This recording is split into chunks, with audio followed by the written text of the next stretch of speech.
nice to see the Great Muta go in. Honestly, don't really know what his WWE, feelings are towards one another.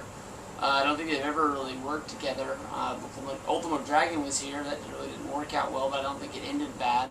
But I think that would give, the Great Muta would be a good name to bring some Japanese people over and give a lot of good press to the WWE. A lot of talk from last year's Wrestlemania was that's why Yoshitatsu was put in, because the Japanese press were already here for the Hall of Fame, and it kept them in town and gave them a good story to write about the next day, which put over WWE, which is really trying hard to get into Japan. So I think that's a good deal to make sure you have a Japanese wrestler in there every year. Good press is always good press. Now here. Hey, what is up, everybody? It's Steve Breach coming to you here today. Much apologies. I just left the dentist.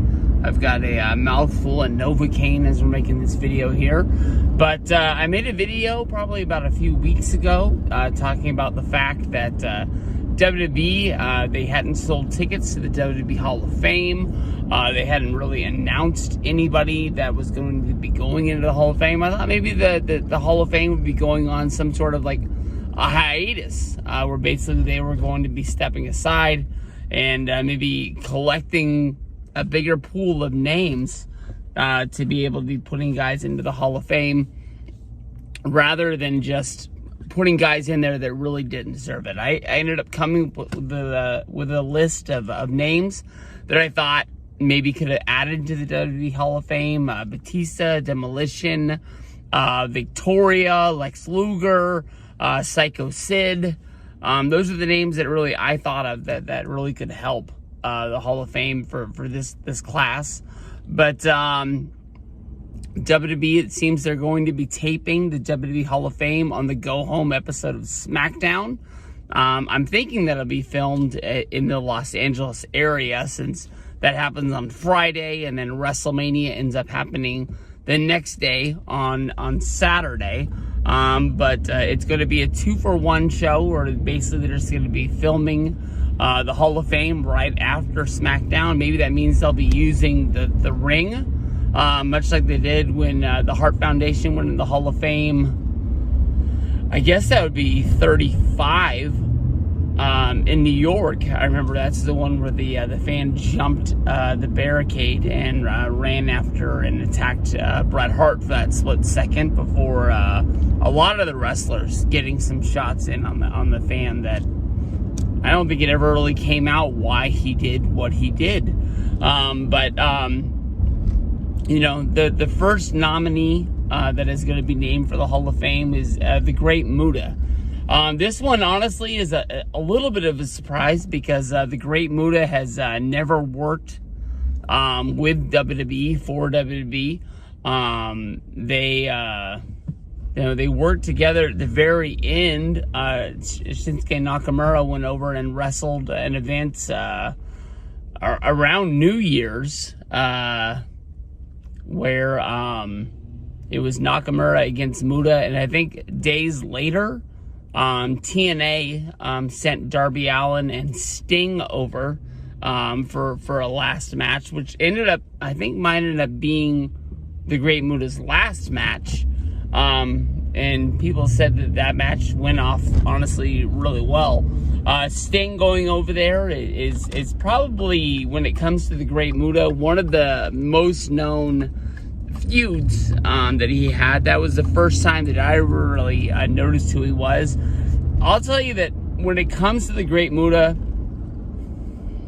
what I know about him more than anything else is probably a year of him working for WCW, where he had feuds with Ric Flair. He had feuds with Sting, Lex Luger. That's probably what I know him for the most. I know that he captured it was the NWA at the time, wasn't it? Because it was the WCW Power Hour. I don't think that Turner had bought it and actually named it World Championship Wrestling. I think it was just the NWA having the TV show at the time. And then, of course, once the NWO got rolling and they needed more names, they had the NWO Japan, which would come over and make appearances on WCW Nitro, WCW Thunder, Muta would come for those every once in a while, a part of their talent trading that they would do, where a lot of times like they would send Scott Norton, Sting, Buff Bagwell, the NWO Sting over to wrestle for Japan, and then they would send their names over. But most of the time they were never brought over as being main event talent. I think they treated the NWO like they were a big deal over there because NWO Japan was such a big deal of their storylines.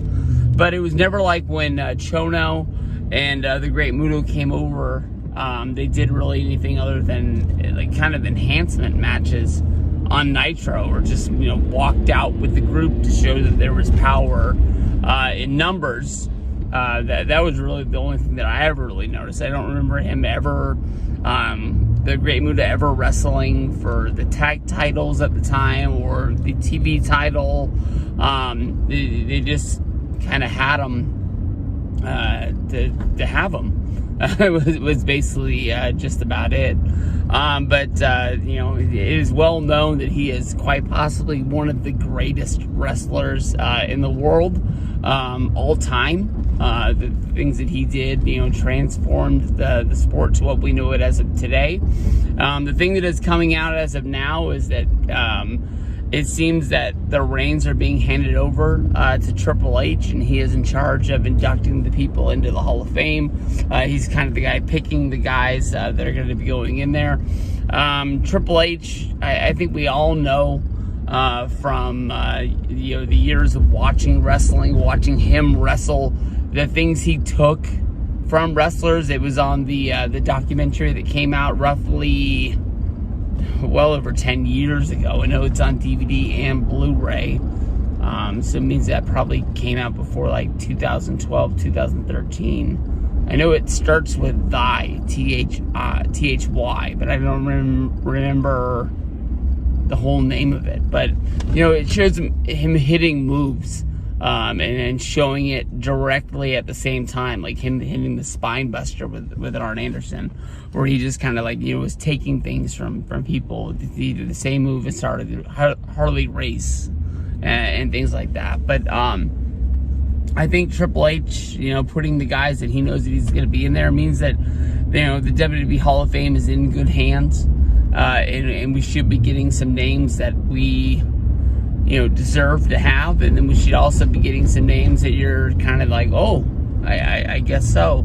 Sometimes when Vince would put in, especially the legendary wrestlers, the ones that they really didn't do on television, they just kind of just ran a graphic for them. Those ones were kind of like up in the air, like, well, I don't know why the hell they're doing this. But I can honestly tell you, as a fan of watching wrestling, I know and I appreciate the Great Muta. I don't think that, you know, I'm the best person to speak on his career, because out of the, you know, tens of thousands of matches that he had over his career, I probably saw less, way less. I would take way the under on 100 of those matches. So I appreciate that he's going in. I think that if I even look through an old clip, I think I made a video roughly 2010 of people that I thought deserved to go into the WWE Hall of Fame. I think the Great Muta was sort of like the guy from Japan that I picked because they send a lot of like foreign press. They cover it and they hype up WrestleMania in Japan at the time. So I thought that was the one guy that I thought that would go in from Japan. That was roughly 13 years ago that I thought the Great Muta's career was over enough to be inducted into the Hall of Fame, and he's finally done now. But knowing him, I wouldn't be surprised if he ever got to the ring again. I would think of him like a Ric Flair type, that just, if there's a ring, there's a crowd, and there's money to be made, he's gonna do it. So hats off, Great Muta. Thank you very much. I apologize, like I said earlier, I just stepped out of the dentist.